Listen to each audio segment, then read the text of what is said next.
See, this is what second head of income, that is income from house property. Income from what? House property. If you are having houses, extra houses, right? So you can give those houses on rent and you can earn the income. You can earn an income, right? And on that income you have to pay the tax because you are earning income from house property. You are earning income from what? Beta? House property. So that is what income from house property, where tax is applicable. Where tax is applicable. Simple है. अरे बाबा tax तो देना पड़ेगा रे, नहीं तो काम नहीं चलेगा, समझे? तो मेरे प्यारे बच्चों, टैक्स आपके जो भी सोर्सेस है, जो भी 5 हेड्स ऑफ इनकम है, you have to pay the tax, whether it is income from salary, income from house property, profits and gains from business or profession, capital gains या income from other sources. जो 4 head में नहीं आएगा वो 5th वाले head में आएगा, क्योंकि 5th वाले हेड का नाम ही दे दिया, income from other sources. Other जो किधर नहीं आएगा वो अदर, राइट? सो फिलहाल अपने को इनकम फ्रॉम सैलरी के फॉर्मेट के बाद अपने को देखना है इनकम फ्रॉम हाउस प्रॉपर्टी का फॉर्मेट, और ये सब फॉर्मेट एकदम माइंड में फिट रखो. Now see, so what is charge? एक एक करके स्टेप देखो. पहले फॉर्मेट से पहले आपका बेसिक थियरी है, basic concept, and after that format will start. First you have to understand about the house property concept, right? Because if you don't understand the concept तो खत्म, क्योंकि लॉ है ना पूरा बेटा, टैक्स लॉज है. These all are what? Tax laws, right? So what is charge under this head? इस head में क्या चार्ज होगा? What is charge under this head? Section 22. याद रखना, कौन से सेक्शन के अंडर एप्लीकेबल है ये? Section 22 of income tax act 1961. वो बोलता है क्या चार्ज होगा इसमें. अरे भाई, आपके पास प्रॉपर्टी है, वो प्रॉपर्टी आपने भाड़े पे दिया है, उससे जो भी इनकम कमाओगे उसके ऊपर टैक्स भरना है. That's it. प्रॉपर्टी अगर आपने रेंट पे दिया है तो you have to pay the tax, क्योंकि इनकम आएगी ना आपको.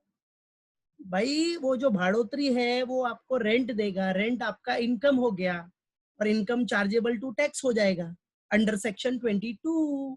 Simple, right? सो सी,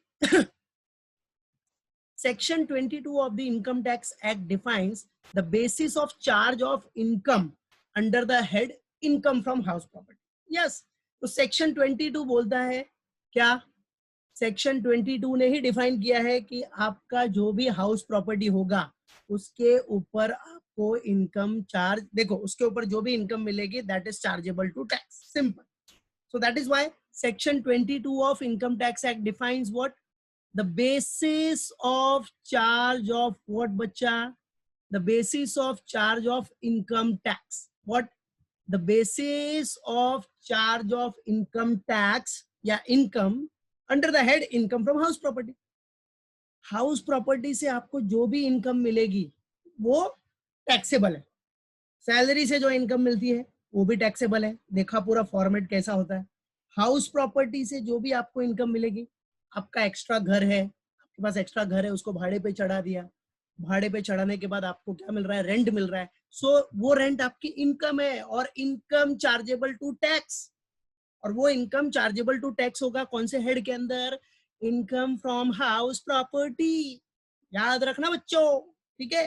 नाउ तो मेरे प्यारे बच्चों, सी क्या बोल रहा है section 22? It states that the annual value of the property, जो भी annual value आएगा प्रॉपर्टी का, consisting of any building or land appurtenant thereto.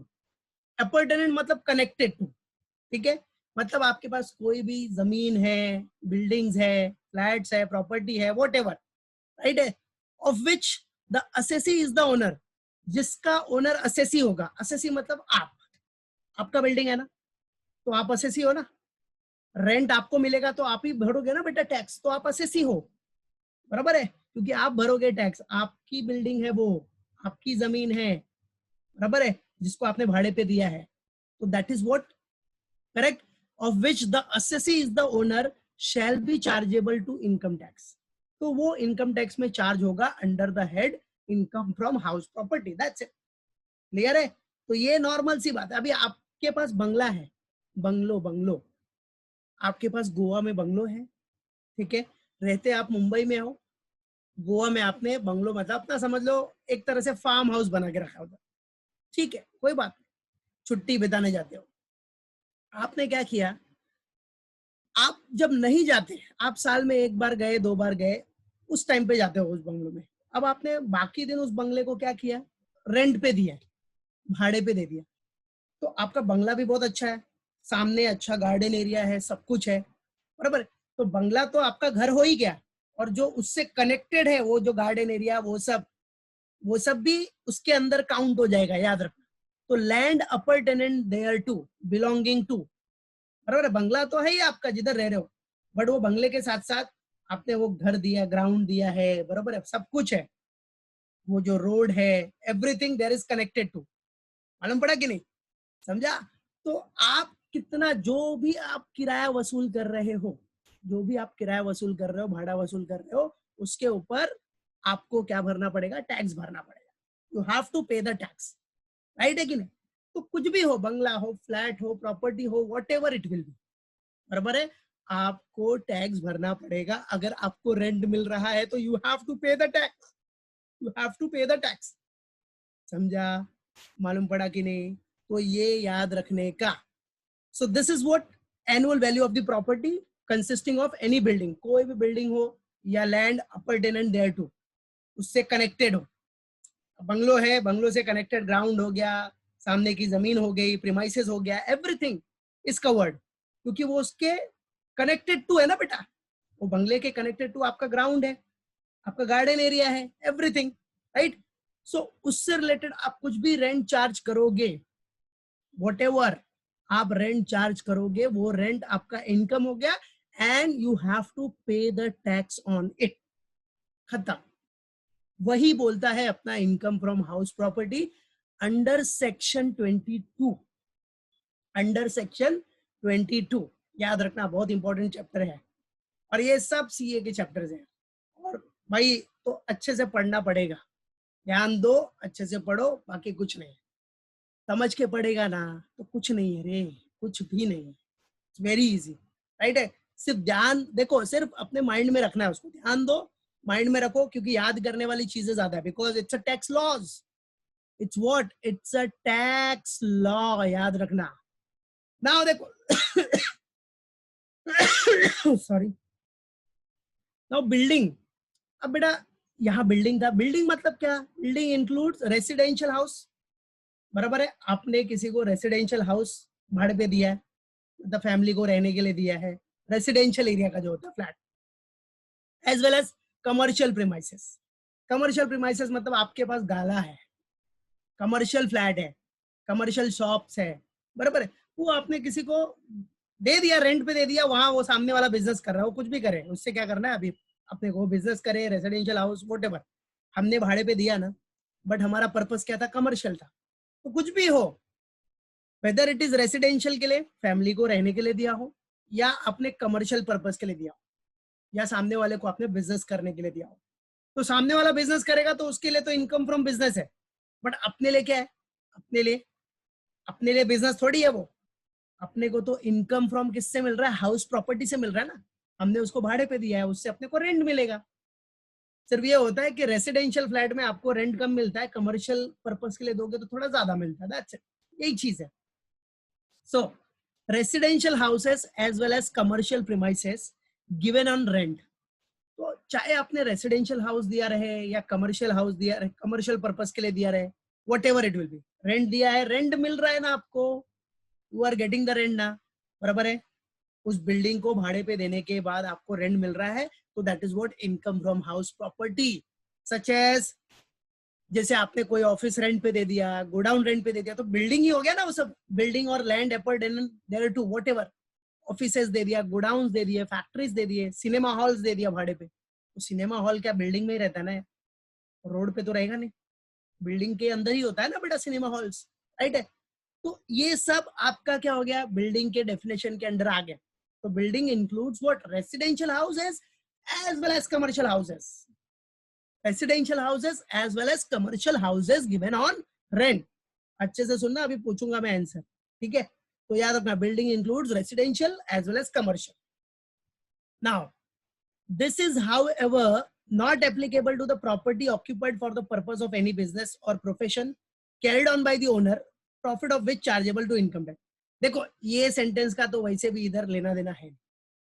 ये क्या हो गया, अगर कोई प्रॉपर्टी बिजनेस के लिए यूज करेगा तो वो किधर जाएगा, तो इनकम फ्रॉम बिजनेस में जाएगा. अरे भाई कोई प्रॉपर्टी आप बिजनेस पर्पस के लिए करोगे तो इनकम फ्रॉम बिजनेस हो जाएगा ना, बराबर है कि नहीं, क्या हो जाएगा, that will be what, income from business. अब मैं ओनर हूं, मैं अपना प्रॉपर्टी उसमें बिजनेस चला रहा हूं, तो बिजनेस चला रहा हूं तो भाई वो मेरे लिए क्या हो जाएगा, इनकम फ्रॉम बिजनेस, तो उसको उधर दिखाने का इनकम फ्रॉम बिजनेस में, बराबर है. वो फिर हाउस प्रॉपर्टी आपका कंसिडर नहीं होगा, that will be considered as income from business वाला पार्ट, हाँ बिजनेस का इनकम, दैट्स इट. हाँ अगर कोई दूसरा आपने भाड़े पे दिया सामने वाले को, वो बिजनेस कर रहा है, तो उससे अपने को क्या लेना देना यार, उससे अपने को कोई लेना देना नहीं. वो बिजनेस करे चाहे फैमिली के साथ रहे, बराबर है. अपने को मिल रहा है rent, we are getting the rent, तो हमारे लिए इनकम फ्रॉम हाउस प्रॉपर्टी है, दैट्स इट. अगर हम असेसी है तो हमारे लिए इनकम फ्रॉम हाउस प्रॉपर्टी है, और इनकम फ्रॉम हाउस प्रॉपर्टी होगी तो chargeable under what tax, under section 22, that's it.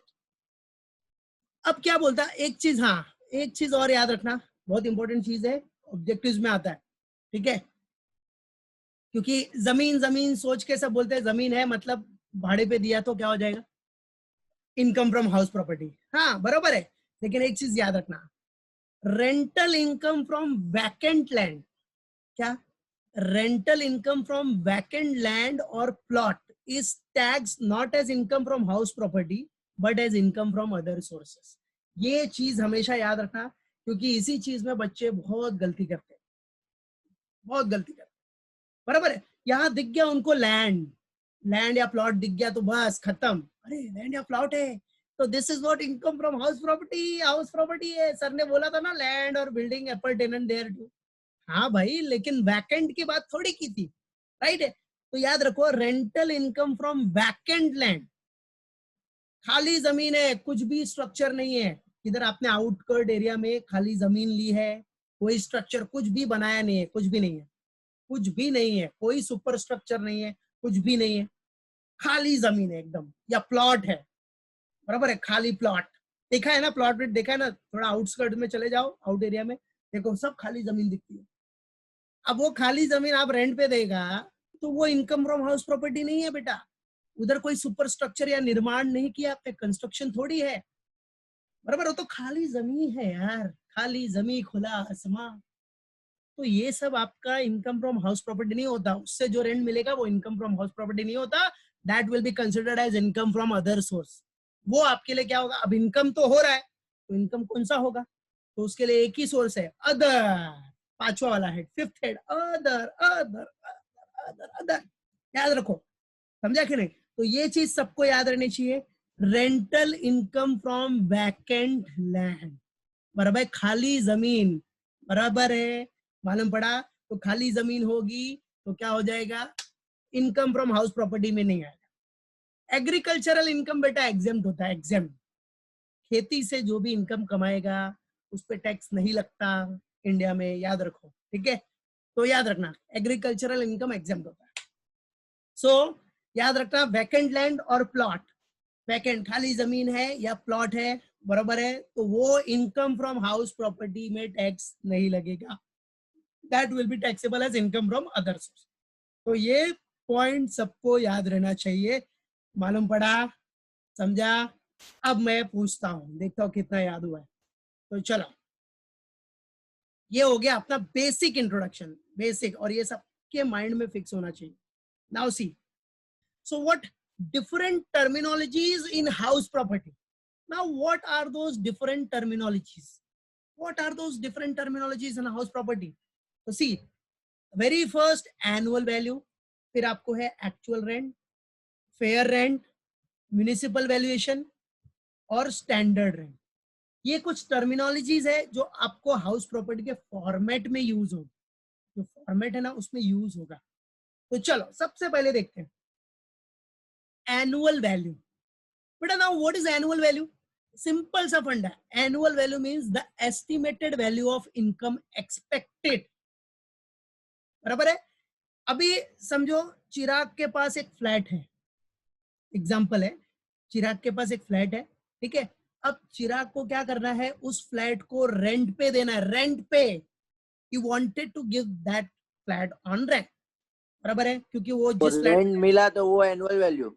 हाँ, वो जिस फ्लैट में रह रहे तो वो तो नॉर्मल है, बट उसके पास जो एक्स्ट्रा फ्लैट है, उससे सोचा कि भाई मैं इस फ्लैट को भाड़े पे दूंगा, तो भाड़े पे देने के बाद क्या रेंट मिलेगा, वो एक्सपेक्ट कर रहा है कि अगर मैं इसको भाड़े पे दूंगा, जैसे उसका फ्लैट है अपना किधर, कांदीवली में, ठीक है, ठाकुर कॉलेज के सामने जो नई बिल्डिंग बनी, ठीक है, उसमें फ्लैट है उसका, सरोवर। हाँ सरोवर, ठीक है। तो अब उसमें उसका फ्लैट है, अब वो सोच रहा है कि अगर मैं उसको भाड़े पे दूंगा तो मेरे को कितना मिलेगा, कितना एक्सपेक्टेड, एक्सपेक्टेड मतलब एस्टिमेट करता है कितना मिलेगा, तो उसने एक्सपेक्ट किया कि उसका 3 BHK का फ्लैट है तो मेरे को मिलेगा रेंट अपना 40,000। उसने क्या एक्सपेक्ट किया, एनुअल वैल्यू, उसने एक्सपेक्ट किया कि मुझे 40,000 का रेंट मिलेगा अगर मैं इसको भाड़े पे दे रहा हूँ। If I give this flat on rent, so I will get 40,000 per month, right है, 40,000 पर मंथ मिलेगा। फिर मल्टीप्लाइड बाय क्या कर दो, 12 कर दो, तो पूरे साल का मिल जाएगा। मल्टीप्लाइड बाय 12 करोगे तो पूरे साल का वैल्यू मिल जाएगा। हाँ, एग्रीमेंट याद रखो, एग्रीमेंट कितने महीने का, 3,60,000। हाँ वेरी गुड, एग्रीमेंट कितने महीने का बनता है, एग्रीमेंट हाउस प्रॉपर्टी 13, में एग्रीमेंट, एग्रीमेंट कितना, 13, नहीं नहीं 11, 11, 11, 11, याद रखना, गुड, 11 ठीक का है। बनता है। तो देखो एनुअल वैल्यू मतलब मालूम पड़ गया ना बेटा, annual value estimated value of income expected, क्या होता है बेटा, estimated value of income expected, याद रखो, यस वेरी गुड करेंगे, वेरी गुड। तो ये हो गया अपना एस्टिमेटेड वैल्यू, मालूम पड़ गया एस्टिमेट क्या कर रहा है, एक्सपेक्टेड क्या है, that is what annual value. Secondly क्या बोल रहा है, ठीक है, अब चिराग ने तो एक्सपेक्ट किया था, एस्टिमेट किया कि भाई मुझे 40,000 मिलेगा, बट अब नेक्स्ट टॉपिक है आपका एक्चुअल रेंट। अब ये बताने की जरूरत है मेरे को, एक्चुअल रेंट क्या होता है, समझ गए कि नहीं, एक्चुअल रेंट बताने की जरूरत है। नहीं, जो रेंट रिसीव्ड हुआ और यस और या खत्म, मिलने वाला है। जो जो फाइनली डिसाइड हो गया, जो मिलेगा, पक्का है, बराबर है। तो this is the actual rent received और receivable by the owner in respect of a property which is actually let. अब क्या किया चिराग ने, वो भाड़े पे दे दिया, और भाड़े पे देने के बाद सामने वाले ने रिक्वेस्ट किया चिराग को, चिराग भाई जरा ऐसा है ना, ये ऐसा ऐसा है, आप 35 तक कर दो, 35 तक। तो चिराग मान गया, बोला ठीक है, फैमिली है, अच्छी फैमिली है, बाल बच्चे वाले हैं, अच्छे लोग हैं, ठीक है। तो चिराग ने क्या किया, 40 का 35 में कर दिया, बोला ठीक है भाई 35,000 पर मंथ। तो वो 35,000 पर मंथ क्या हो गया, एक्चुअल रेंट हो गया ना, एग्रीमेंट मालूम पड़ गया, एक्चुअली लेट कर दिया, तो वो उसके बेसिस पे जो रेंट मिलेगा that is what actual rent. अब वो या तो रिसीव करेगा या तो मिलने वाला है, क्योंकि डील तो हो गई 35,000, तो देना ही पड़ेगा ना सामने वाले को, अरे 40 से 35 की अभी क्या चाहिए, ठीक है। तो that is what actual rent, okay. तो एनुअल एस्टिमेटेड हो गया, एक्चुअल मतलब जो प्रॉपर्टी एक्चुअली लेट किया है उस पे जो एक्चुअल रेंट रिसीव्ड या रिसीवेबल होगा वो actual rent. Now the next concept is what, fair rent, fair rent. अब फेयर रेंट मतलब क्या होता है, the rent fetch by a similar house in the same locality. याद रखो ये सब कंसेप्ट, ठीक है, क्या बोल रहा है, मालूम पड़ा कि नहीं। तो ये सब जो भी पढ़ा रहा हो सब कंसेप्ट याद रखो, जिसको tax officer, income tax officer बनना है, और सीए को, सीए के लिए तो डेली का काम है ये, टैक्स ऑफिसर जिसको बनना है वो सब पढ़ के रखो अच्छे से, ठीक है, income tax officer. Now fair rent, और या अदर भी कोई कोर्स करोगे आगे प्रोफेशनल तो आएगा ही बेटा ये। फेयर रेंट में आ जाओ, the rent fetch by a similar house in the same locality. क्या बोल रहा है बेटा, the rent fetch by a similar house in the same locality. अब क्या हो रहा है देखो, उस कांदीवली एरिया में, बराबर है, जो बिल्डिंग है सरोवर बिल्डिंग, उसमें बाकी लोग का क्या फ्लैट, बाकी लोग का रेंट क्या है, अदर लोकेलिटी में क्या रेंट चल रहा है, बराबर है। वो रेंट चल रहा है समझो कितना, वो रेंट चल रहा है 38,000 पर मंथ। कितना चल रहा है, 38,000 पर मंथ। तो मतलब rent fetch by a similar house, जैसा उसका घर है, चिराग का जो घर था कितना था, 3 BHK, तो वो 3 BHK का उस लोकेलिटी में, बाकी लोकेलिटी में, उसी सेम लोकेलिटी में सेम हाउस का क्या रेंट चल रहा है, बराबर है, क्या रेंट चल रहा है और क्या लोग ले रहे हैं। तो उससे मालूम पड़ा चिराग को कि उसका फेयर रेंट है 38,000, नॉर्मली लोग 38,000 चार्ज कर रहे हैं, बराबर है। So that is what fair rent. But Chirag ने कितना लिया, 35 लिया, मतलब कम में दिया, क्योंकि वो बंदा अच्छा था, बाल बच्चे वाला, अच्छा फैमिली है, तो बोला चल 35 दे दे यार, कोई बात नहीं, ठीक है। तो that is what fair rent. तो फेयर रेंट मालूम पड़ गया सबको. What is fair rent? The rent fetch by similar house in the locality, in the same locality. बराबर है, वो फेयर रेंट हो गया. उसके बाद क्या आता है? Municipal valuation. What is next topic is what? Municipal valuation. अब म्युनिसिपल वैल्यूएशन मतलब क्या? The gross rateable value fixed by the municipality for the levy of property tax. बराबर है. अब म्युनिसिपल वैल्यूएशन मतलब क्या? भाई म्युनिसिपल आपको पता है बीएमसी अपना मेन है अपने मुंबई में. तो gross rateable value fix by the municipality. अब देखो वो जो चिराग का फ्लैट है उसके ऊपर प्रॉपर्टी टैक्स तो लगता ही है, प्रॉपर्टी टैक्स. अब प्रॉपर्टी टैक्स लगाने के लिए जो म्युनिसिपल अथॉरिटी है, म्युनिसिपल अथॉरिटी वो क्या वैल्यू लेती है उस फ्लैट का. जैसे उस फ्लैट का उसने वैल्यू क्या लिया म्युनिसिपल अथॉरिटी ने, बराबर है, जो भी वैल्यू लिया है, जो भी कंसिडरेशन में लिया है, gross rateable value fix by the municipality for the levy of property tax, वो हो जाएगा म्युनिसिपल वैल्यूएशन. तो वो म्युनिसिपल वैल्यूएशन के बेसिस पे क्या आया कि म्युनिसिपैलिटी ने क्या लिया? 36,000. कितना लिया? 36. कितना लिया बेटा? 36,000. तो म्युनिसिपैलिटी का भी अपना एक सिस्टम होता है 36,000 पर मंथ का. तो सिंपल सा फंडा है. म्युनिसिपल वैल्यूएशन मतलब क्या? म्युनिसिपल एरिया जो है अपना म्युनिसिपैलिटी है उसने क्या वैल्यू फिक्स किया है for levy of property tax. Property tax लगाने के लिए क्या वैल्यू फिक्स किया है, उसके उस वैल्यू के बेसिस पे क्या रेंट होगा, तो वो होता है म्युनिसिपल वैल्यूएशन का रेंट. वो म्युनिसिपल वैल्यूएशन तो वो म्युनिसिपैलिटी करती है. That's it. तो आगे क्या बोल रहा है? It is the value of property determined by municipal authority as per municipal rules. तो ये क्या होता है? Value of property. तो वैल्यू ऑफ प्रॉपर्टी तो कुछ भी रहेगा. जैसे वैल्यू ऑफ प्रॉपर्टी हो सकता है वो 1.5 CR रहे करोड़ में, तो उसके बेसिस पे क्या रेंट रहेगा, बराबर है. म्युनिसिपैलिटी क्या रेंट डिसाइड करती है, म्युनिसिपैलिटी के वैल्यूएशन के हिसाब से क्या रेंट होता है, मालूम पड़ा कि नहीं. सो that is what municipal valuation. क्या बोलते हैं उसको? Municipal valuation. तो म्युनिसिपल वैल्यूएशन के हिसाब से क्या आया चिराग का? 36,000. ओके, कितना है बेटा? 36,000. याद रखना. Topic is what means next part standard rent. Standard rent मतलब the rent fixed under the rent control act, मतलब मैक्सिमम रेंट. देखो अभी उस एरिया में स्टैंडर्ड रेंट क्या है? स्टैंडर्ड रेंट मतलब क्या? ज्यादा से ज्यादा आप इतना ही रेंट ले सकते हो. तो जहां इसने फ्लैट, चिराग ने फ्लैट भाड़े पे दिया है, उधर का रेंट ज्यादा से ज्यादा 42,000 ले सकते हो. कितना? 42,000 पर मंथ. उससे ज्यादा आप नहीं ले सकते, बराबर है. तो उसको बोलते हैं the rent maximum rent fix under the rent control act. तो 42,000 से कम ही लिया ना उसने, 35. चाहता तो अपना चिराग 42,000 ले सकता था आराम से, क्योंकि वो स्टैंडर्ड रेंट कंट्रोल एक्ट जो लॉ है, लॉ रेंट कंट्रोल एक्ट का, उस लॉ के अंडर वो रेंट फिक्स होता है. मतलब इससे ज्यादा रेंट कोई नहीं ले सकता उस एरिया में. अगर इससे ज्यादा रेंट कोई लेगा ना तो उसके ऊपर आप केस फाइल कर सकते हो. You can what file a case on him और हर, जो भी है.